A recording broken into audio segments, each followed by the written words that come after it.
ব্রেকফাস্টে একটু অন্য ধরনের খাবার খেতে কার না ভালো লাগে। যদি আপনাদের একটু অন্য ধরনের খাবার খেতে ইচ্ছে করে ব্রেকফাস্টে, তাহলে আজকের এই রেসিপি কিন্তু আপনারা ট্রাই করে দেখতে পারেন। আশা করছি এই রেসিপি আপনাদের ভালো লাগবে। চটজলদি তো তৈরি হয়ে যায়, সাথে এই খাবারটি খুবই সুস্বাদু। শুরু করছি তাহলে আমার আজকের রেসিপি। গ্যাস অন করে কড়াই বসিয়ে দিয়েছি। কড়াইতে দিয়ে দিচ্ছি 2 কাপ পরিমাণে জল।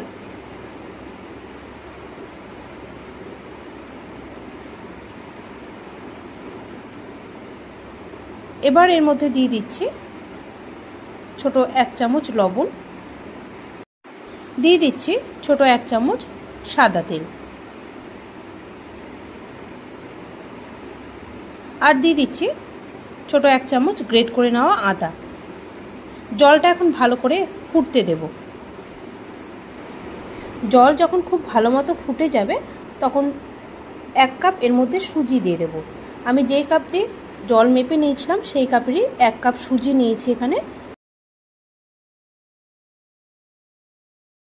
সুজিটা এখানে একবারে ঢালবো না, কারণ একবারে ঢাললে দলা পেকে যেতে পারে, তাই অল্প অল্প করে এক হাত দিয়ে দিয়ে আরেক হাত দিয়ে মিক্স করে নিতে হবে। আর এখানে জলের মাপটা কিন্তু এরকম হতে হবে, মানে যদি 1 কাপ সুজি হয় তাহলে 2 কাপ জল নিতে হবে। এইভাবে লো টু মিডিয়াম ফ্লেমে একটু মিক্স করে নিচ্ছি, আর ধীরে ধীরে এটা একটা ডোয়ের মতো তৈরি হয়ে যাবে। জলটা পুরো শুকিয়ে একটা ডোয়ের মতো দেখুন তৈরি হয়ে যাচ্ছে।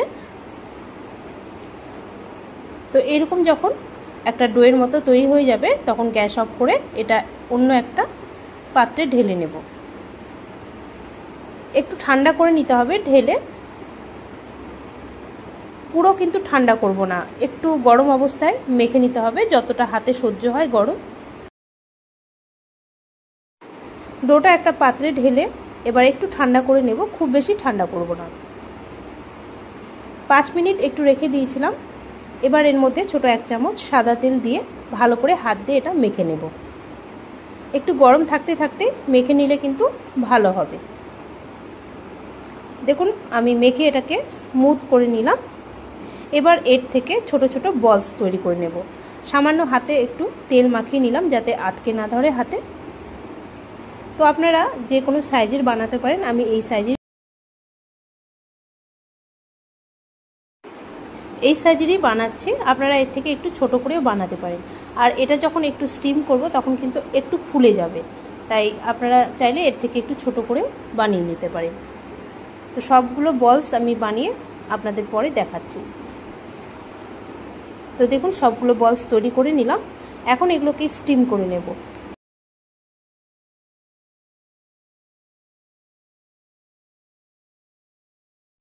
এই সুজির বলসগুলো স্টিম করার জন্য আমি এরকম একটা স্টিলের ছাঁকনি নিয়ে নিয়েছি। আপনারা যে কোনো ছিদ্রযুক্ত থালাতেও এগুলো স্টিম করে নিতে পারেন। আর অল্প তেল ব্রাশ করে নিলাম যাতে আটকে না যায়। এবার প্রত্যেকটা সুজির বলসগুলো দিয়ে দিচ্ছি। আর এদিকে আমি একটা কড়াইয়ের মধ্যে অল্প জল আগেই বসিয়ে দিয়েছিলাম ফুটতে। জল যখন পুরো ফুটে যাবে তখন এটাকে বসিয়ে দিতে হবে। বসিয়ে ঢাকনা চাপা দিয়ে এটাকে 10 মিনিট স্টিম করে নেব। সুজি এখানে আগেই কুক করা ছিল, তাই এটা হতে খুব একটা বেশি সময় লাগবে না, 10 মিনিটেই কিন্তু রেডি হয়ে যাবে এটা। গ্যাসের ফ্লেমটা প্রথমে হাইতে রেখেছিলাম, তারপর লোতে করে দিয়েছিলাম, মানে প্রথম 5 মিনিট হাইতে রেখে পরে 5 মিনিট লোতে করে দিয়েছিলাম। তো এখন পুরো 10 মিনিট হয়ে গেছে। 10 মিনিট পর ঢাকনাটা খুলে দেখে নিচ্ছি। আর দেখুন সুজির প্রত্যেকটা বলস কিন্তু একটু ফুলে গেছে। যারা একদম তেল ছাড়া হেলদি খাবার খেতে পছন্দ করেন তারা কিন্তু এইভাবেও খেতে পারেন বাদামের চাটনির সাথে, সেটাও কিন্তু ভালো লাগবে খেতে। তবে এটাকে আরও টেস্টি বানানোর জন্য আমি এগুলোকে একটু ফ্রাই করে নেব। তো সবগুলো বলস আমি ছাঁকনির থেকে তুলে নিয়েছি, একটু ঠান্ডা করে নিয়েছিলাম। এবার একটা কড়াই বসিয়ে কড়াইতে বড় 1 চামচ সাদা তেল দিয়ে দিলাম। খুব বেশি তেলের প্রয়োজন নেই, সামান্য তেলেই কিন্তু এগুলো ফ্রাই করে নেওয়া যাবে। তেল হালকা একটু গরম হলে এবার এর মধ্যে দিয়ে দিলাম ছোট 1/2 চামচ গোটা জিরে, দিয়ে দিচ্ছি ছোট 1 চামচ সাদা তিল। সাদা তিল দিয়ে এটাকে একটু ফ্রাই করে নেব। সাদা তিল দিলে কিন্তু খেতে খুব ভালো লাগে এটা, তবে আপনারা চাইলে স্কিপ করতে পারেন এটা। আর অল্প কুচনো কারি পাতা দিয়ে দিচ্ছি। সব কিছু একটু ফ্রাই করে নিচ্ছি লো ফ্লেমে। এরই সাথে দিয়ে দিচ্ছি 1 চামচ শুকনো গ্রেট করে নেওয়া নারকেল। আপনারা ফ্রেশ নারকেলও দিতে পারেন। নারকেল দিয়ে আবারও একটু নাড়াচাড়া করে নিচ্ছি তেলে। হালকা একটু ফ্রাই হলে এবার এর মধ্যে দিয়ে দিচ্ছি ছোট 1 চামচ লঙ্কার গুঁড়ো। লঙ্কার গুঁড়ো দিলে হালকা একটু ঝাল হবে আর সাথে সুন্দর একটা কালারও আসবে। আর এই খাবারটা কিন্তু আপনারা বাচ্চাদের স্কুলের টিফিনেও দিতে পারেন, তবে বাচ্চাদের জন্য বানালে লঙ্কাটা কম করে দিতে পারেন বা স্কিপও করতে পারেন। তেলের মধ্যে লঙ্কা একটু নাড়াচাড়া করে নিয়ে এবার এর মধ্যে দিয়ে দিচ্ছি ম্যাগি মশলা। ম্যাগি মশলা দিলে খুব সুন্দর টেস্ট হয় এটার, তবে আপনারা চাইলে সাম্বার মশলাও দিতে পারেন। যেটা আপনাদের কাছে থাকবে সেই মশলাটাই আপনারা দিতে পারেন। এবার ম্যাগি মশলা দিয়েও একটু নাড়াচাড়া করে এবার সামান্য জল দিয়ে দেব। খুবই সামান্য পরিমাণে জল দিয়ে মশলাটা আবারও একটু নাড়াচাড়া করে নিচ্ছি। সব কিছু যখন একটু ভাজা ভাজা হয়ে যাবে আর জলটা যখন পুরো শুকিয়ে যাবে তখন এর মধ্যে স্টিম করে নেওয়া সুজির বলসগুলো দিয়ে দেব।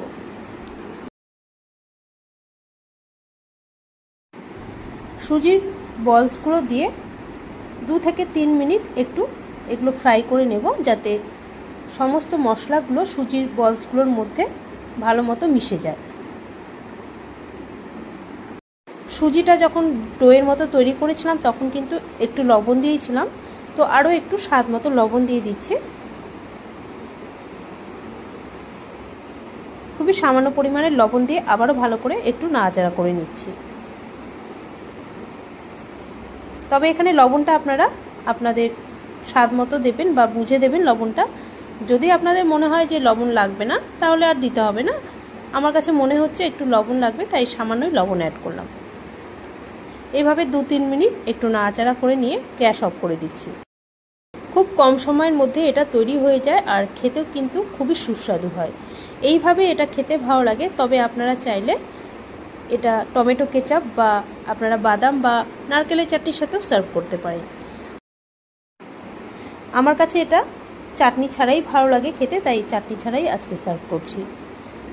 আমার আজকের রেসিপি আপনাদের কেমন লাগলো অবশ্যই জানাবেন। আর যদি ভালো লেগে থাকে তাহলে এইভাবে আপনারা ট্রাই করে দেখতে পারেন, সেটা ব্রেকফাস্টেই হোক বা বাচ্চাদের স্কুলের টিফিনের জন্যই হোক। কম সময়ে সুস্বাদু একটি খাবার। আশা করছি রেসিপি আপনাদের দেখে ভালো লেগেছে। ভালো লাগলে প্লিজ লাইক ও শেয়ার করে দেবেন। আর যারা নতুন দেখছেন আজকের এই ভিডিও তারা প্লিজ চ্যানেলটিকে সাবস্ক্রাইব করে রাখবেন আমার নতুন নতুন ভিডিওর আপডেট পাওয়ার জন্য। তাহলে আজ এই পর্যন্তই। আপনাদের সাথে আবারও দেখা হচ্ছে নেক্সট একটা ভিডিওতে।